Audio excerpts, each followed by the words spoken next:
Mbola maro ireo commune tsy ahitana candidat ben'ny tanàna sy mpanolontsain'ny tanàna. Hatramin'ny marana teo dia miisa 12,700 izy ireo raha ny nambaran'i Soava Andriamarotafika mpampakateny eo anivon'ny Voamiera mahaleo tena misahana ny fifidianana na ny CENI miisa 4,702 ireo antota taratasy filatsahako fidiana voarain'ny rafitra mpanamarina sy mpikirakira ny filatsahako fidiana ny OVEC zany. Avy amin'ny commune miisa 1,250 izy ireo.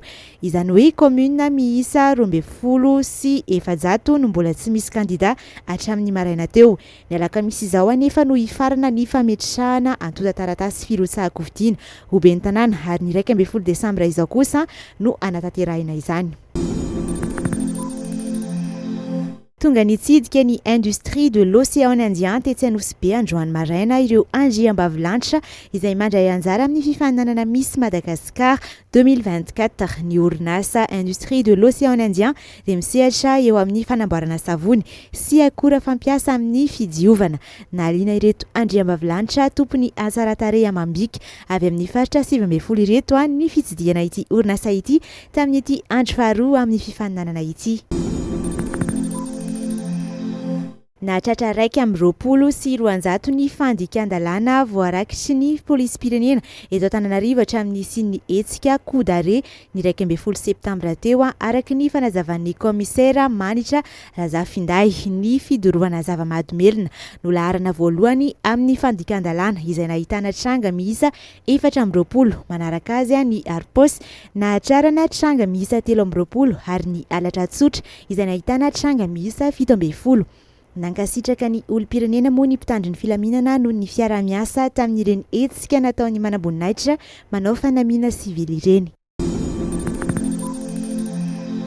Nahitana fiakarana 570 ny tahan'ny mpianatra ny safidy ny sokajy teknika raha ny nanambaran'ny minisitry ny fampianarana teknika sy ny fanofanana arakasa Marie Marceline Rasoloarsoa tamin'ny resaka ny fanaovana tamin'ny mpanao gazety nandritra ny fanokafana ny taom-pianarana teknika Malalatsinainy.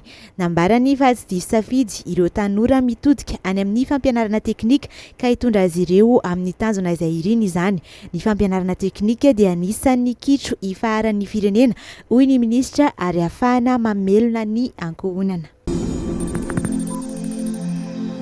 Mbola i Romuald Rakotondrabe na i Roro ihany no nanakina ny Federasiona Malagasy ny baolina kitra hitandana ny ekipa-pirenena Malagasy mandritra ny lalao fifanitsanana amin'ny fiadinan'ny tompon-dakan'ny Afrika eo amin'ny taranja baolina kitra ny CHAN. Raha ny tety andro dia ho totosaina ny 10 hatramin'ny 17 Oktobra 2024 ary ny 2 sy 3 Novambra 2024 izao ny dingana voalohany amin'ny fifanitsanana.